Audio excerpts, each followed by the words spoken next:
First first words में याद है, अव्यक्त है कि वो मैनिफेस्टेड नहीं है हर एक के सामने, और अक्षर है, वो चेंज नहीं होता है, वो निरंतर रहता है, ट्रांसडेंटल है। और साथ में बताया था परमाम गति, कि वो परम गति है। ये भगवान ने यहाँ पर 8.11 में यद अक्षर यानी कि अक्षर होने की बात की थी, 8.13 में परमाम गति या परम धाम की बात की थी, और 8.20 में अव्यक्त होने की बात की थी कि भगवान का जो धाम है वो अव्यक्त है। ये सब भगवान ने चर्चा की थी पहले। तो अब भगवान इस श्लोक में उन सारी चीजों को एक साथ लेकर के आ रहे हैं, परम धाम के बारे में बता रहे हैं कि वो अव्यक्त है, अनमैनिफेस्टेड है। लास्ट टाइम हमने इसकी चर्चा की थी कि अनमैनिफेस्टेड लगता है कि वो नहीं है, but actually that is present, शास्त्रों में इसका उल्लेख है ना। और अक्षर ये चेंज नहीं होता है, ऐसा है। और ये परमांगति है, यानी कि यम प्राप्त न निवर्तनते, एक बार जिसने प्राप्त कर लिया, यद गत्वा न निवर्तनते, जो एक बार पहुंच गया वहां से वो वापस नहीं आता, वो है भगवान का परम धाम। ये बताया जा रहा है यहाँ पर। ठीक है, इसको रीड करते हैं। ट्विंकल माता जी आप स्टार्ट कर लीजिए ब्रह्म संहिता में।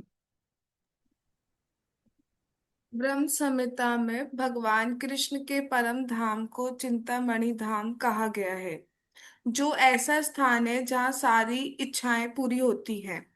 भगवान कृष्ण का परम धाम गोलोक वृंदावन कहलाता है और वह पारस मणि से निर्मित प्रासादों से युक्त है। वहां पर वृक्ष भी हैं जिन्हें कल्प तरु कहा जाता है, जो इच्छा होने पर किसी भी तरह का खाद्य पदार्थ प्रदान करने वाले हैं। वहां गौएं भी हैं जिन्हें सुरभि गौएं कहा जाता है, और वे अनंत दुग्ध देने वाली हैं। इस धाम में भगवान की सेवा के लिए लाखों लक्ष्मियां हैं। वे आदि भगवान गोविंद तथा समस्त कारणों के कारण कहलाते हैं। भगवान बंशी बजाते रहते हैं, वेणुम कौणंतम। उनका दिव्य स्वरूप समस्त लोकों में सर्वाधिक आकर्षक है। उनके नेत्र कमल दलों के समान हैं और उनका शरीर मेघों के वर्ण का है। वे इतने रूपवान हैं कि उनका सौंदर्य हजारों कामदेवों को मात करता है। वे पीत वस्त्र को धारण करते हैं, उनके गले में माला रहती है और केशों में मोर पंख लगे रहते हैं। श्रीमद् भगवत गीता में भगवान कृष्ण अपने निजी धाम गोलोक वृंदावन का संकेत मात्र करते हैं, जो आध्यात्मिक जगत में सर्वश्रेष्ठ लोक है। हरे इस कृष्ण माता जी। हरे इस बार कृष्ण। थोड़ा सा जी। यहाँ तक चर्चा करने का प्रयास करते हैं, क्योंकि बहुत कुछ बताया गया है यहाँ पर भगवान के धाम के बारे में। चिंतामणि धाम कह रहे हैं। और चिंतामणि का मतलब आप कुछ भी सोचो वो सारी इच्छाएं पूर्ण कर देता है ना, ऐसा धाम है। और इसको गोलोक वृंदावन कहा जाता है, ये परम धाम है, इससे ऊपर कुछ भी नहीं है। हम सोच सकते हैं कि ये यहाँ से ऊपर स्वर्ग होगा, स्वर्ग के ऊपर ब्रह्म लोक होगा, है ना। बट टॉप मोस्ट क्या है, गोलोक वृंदावन। वो पारसमणि से निर्मित प्रासादों, वहां पे बिल्डिंग्स कैसी हैं, पारसमणि से बनी हुई है ना। वहां पर जो भी वृक्ष है, पारसमणि क्या होती है, जिसको भी वो टच कर ले वो सोने की बन जाती है ना। तो वहां पर आप देखिए, कुछ भी अगर वेस्ट मटेरियल भी है तो पारसमणि से अगर टच हो गया वो तो गोल्ड बन गया। वहां पर गंदगी का लेश मात्र भी नहीं है, कुछ भी नहीं है वहां पर ऐसा, सब सब सोने का हो जाएगा वहां। वृक्ष भी अगर है ना तो वो भी कल्प करो कि वो कोई भी इच्छा करो पूर्ण कर देते हैं। खाद्य पदार्थ, वृक्ष से हम खाद्य पदार्थ की इच्छा कर सकते हैं, किसी भी तरीके का खाद्य पदार्थ आप सोचो वो दे देते हैं। वहां पर जो गायें हैं उनको सुरभि मैया कहा जाता है, सुरभि मैया को। और अनंत दूध दे सकती है, जितना दूध चाहिए उतना दूध अवेलेबल है। यहाँ पर तो हमें ढूंढना पड़ता है, अरे पैकेट आज तो ये डे स्पेशल है, पैकेट से खत्म हो गया, नहीं मिल रहा दूध। किसी डेयरी पर जाते हैं, वहां पर ढूंढते हैं कि हाँ दूध थोड़ा सा आज एक्स्ट्रा दे दीजिए, कुछ मेहमान आए हुए हैं, नहीं है जी, अवेलेबल नहीं है। और यहाँ देखिए कितना दूध अवेलेबल है, इनफाइनाइट, जितना चाहिए उतना, तो जितना चाहिए उससे बहुत ही ज्यादा। वहां पर सेवा की ऐसी कोई आवश्यकता नहीं है, कुछ भी साफ, सब कुछ साफ सुथरा है वहां पर। बट फिर भी भगवान की सेवा के लिए लाखों लक्ष्मियां वहां पर अवेलेबल है, वो रहती हैं, सेवा में लग। लगे रहते हैं। तो ये एक्चुअली ब्रह्म संहिता में एक श्लोका आता है, पिछली बार भी हमने इसका उच्चारण करने का प्रयास किया था। चिंतामणि प्रकर्षद्मुषु कल्पवृक्षा लक्षवृतेषु सुरभिरभिपालयन्तम् लक्ष्मी सहस्र शतसम्भ्रमं सेव्यमानं गोविंदमादिपुरुषं तमहं भजामि।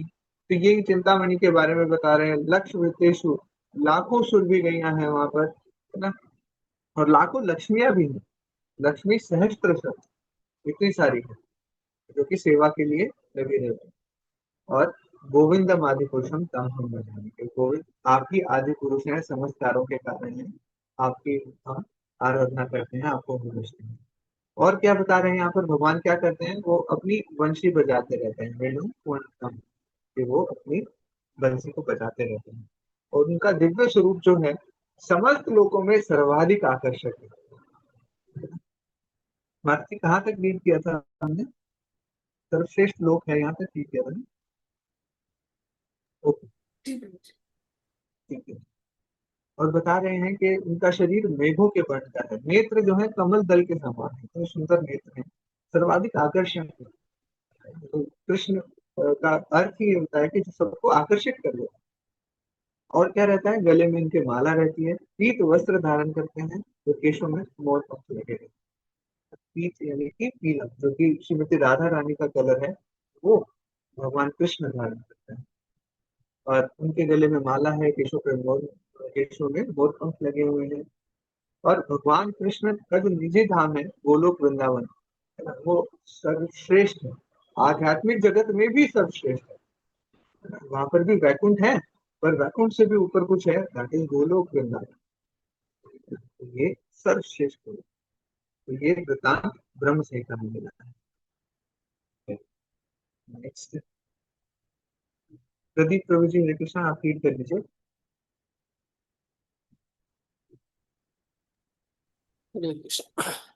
इसका विशद वृतांत ब्रह्म संहिता में मिलता है। वैदिक ग्रंथ कठोपनिषद 1.3.11 बताते हैं कि भगवान का धाम सर्वश्रेष्ठ है और यही परम धाम है।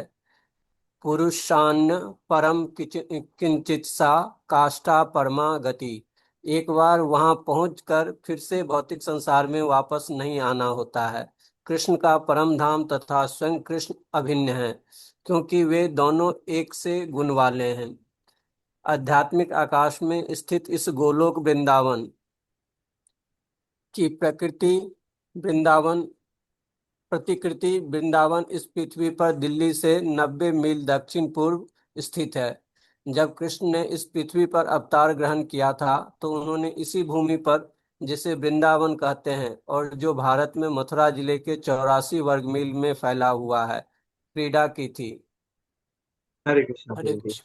तो पहले हमने देखा कि ब्रह्म संहिता के अकॉर्डिंग यहाँ डिस्क्रिप्शन दिया था, और यहाँ पर कठोपनिषद के बारे में बताया जा रहा है कि उसमें भी ये वर्णन आता है कि भगवान का धाम सर्वश्रेष्ठ है और ये परम धाम है।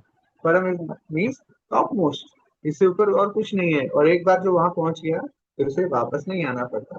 कृष्ण का परम धाम और स्वयं कृष्ण दोनों सेम ही है, अलग नहीं है, एक से गुण वाले हैं। जैसे कि गोलोक वृंदावन जो आध्यात्मिक आकाश में स्थित है, उसकी एक प्रतिकृति, दैट इज एक कॉपी, वृंदावन जो है, जो दिल्ली से थोड़ा दूर है, यहाँ पर 90 मील दक्षिण पूर्व स्थित है। यहीं पर भगवान कृष्ण अवतार लेते हैं, और इसी भूमि पर जिसे वृंदावन कहते हैं। और ये 84 वर्ग मील तक फैला हुआ है, 84 कोस की यात्रा भी हम बोलते हैं, तो ये 84 कोस तक फैला हुआ है, यहीं पर भगवान ने फेरा। तो वृंदावन जो यहाँ पर भौतिक जगत में, वहां पर वो भी अभिन्न उसी की कॉपी है, बिल्कुल as it is। ठीक है, आगे हम करते हैं चार की तरफ। मैं पहले हरि नाम के बारे में, श्री नाम अमृत पवित्र नाम।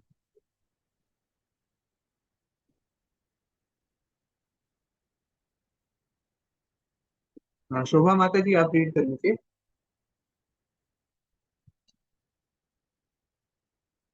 हरे कृष्ण प्रभु जी।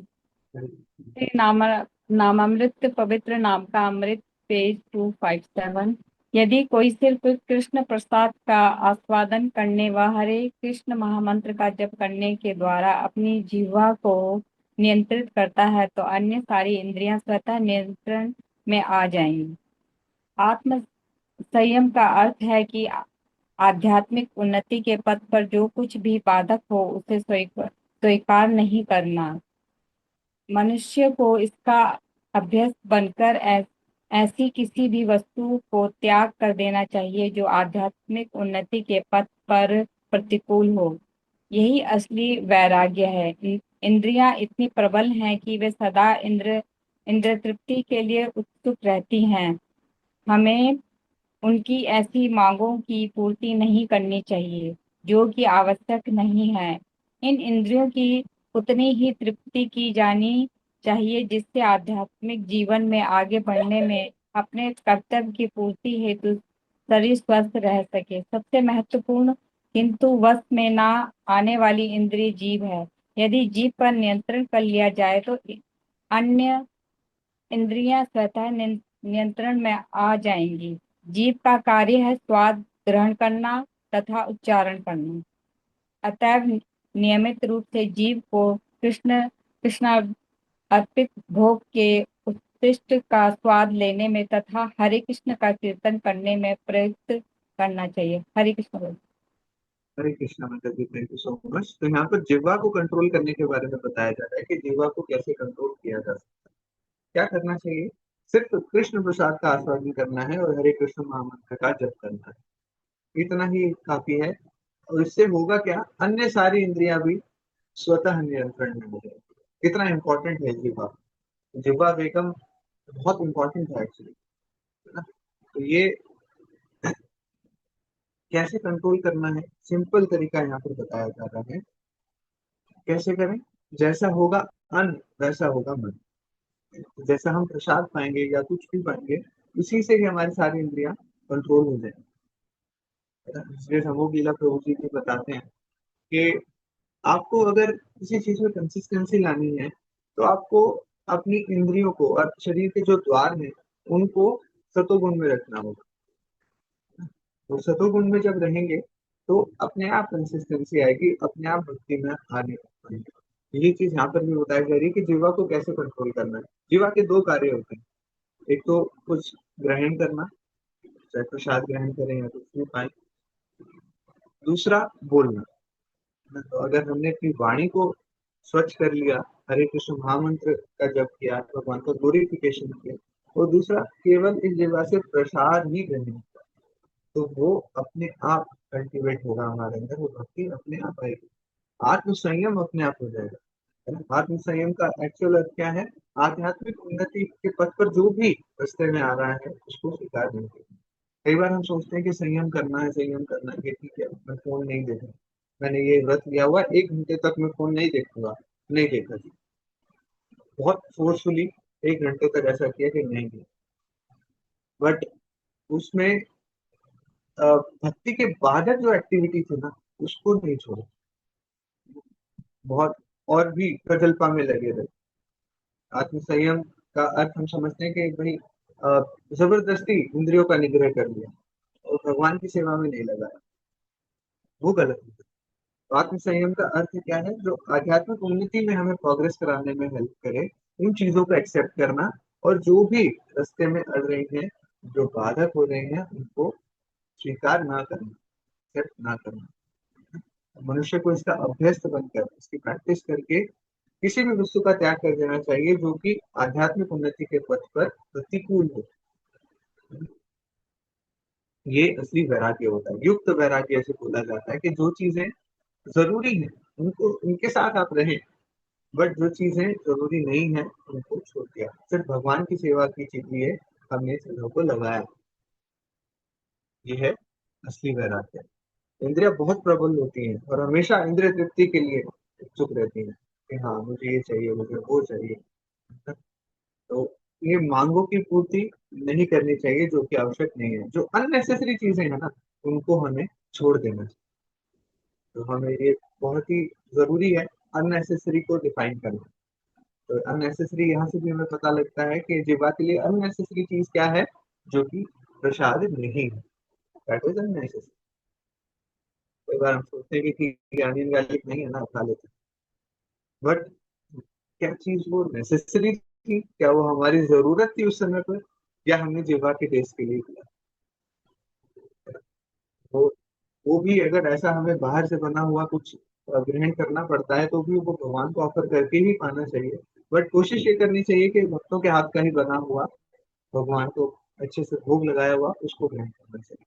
वो हमारी आध्यात्मिक उन्नति के पथ पर हमें बढ़ाएगा।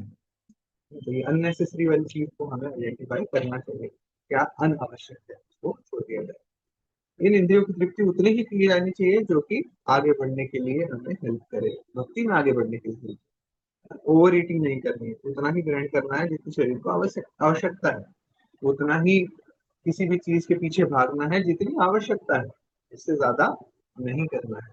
और अगर इस जिह्वा को कंट्रोल कर लिया तो बाकी इंद्रिया भी धीरे धीरे अपने कंट्रोल में अपने आप आ जाती हैं। तो एक तो स्वाद ग्रहण करना, तो प्रसाद ही पाना चाहिए, और दूसरा उच्चारण करना। ये जिह्वा के दो कार्य हैं। तो हमें ये कंट्रोल करना चाहिए इस चीज को कि हम प्रसाद ही ग्रहण करें। और दूसरा, उच्चारण अगर कर रहे हैं तो भगवान कृष्ण का ग्लोरिफिकेशन करें, उनकी कथाओं की चर्चा करें, हरे कृष्ण महामंत्र का जप करें, बोलें, और इन करने से इनको सुनें।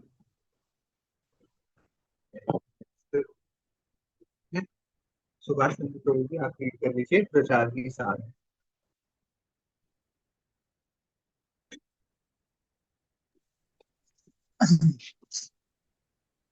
इस्कॉन के सदस्यों को भगवान के संरक्षण पर विश्वास होना चाहिए और उन्हें प्रचार करना चाहिए। प्रत्येक अमृत संघ के सदस्यों को विष्णु दूतों या स्वयं श्री भगवान द्वारा उनकी रक्षा किए जाने पर विश्वास रखना चाहिए, जैसा कि भगवत गीता द्वारा संपुष्ट है। कौन्तेय प्रति जानी ही न ने भक्त प्रशंति। भौतिक संकट भक्तों के लिए नहीं है, इसकी पुष्टि श्रीमद् भागवतम में से भी होती है। पदम पदम यदि पदाम न तेषाम। इस भौतिक जगत में कदम कदम पर संकट हैं, पर वे भक्तों के लिए नहीं है।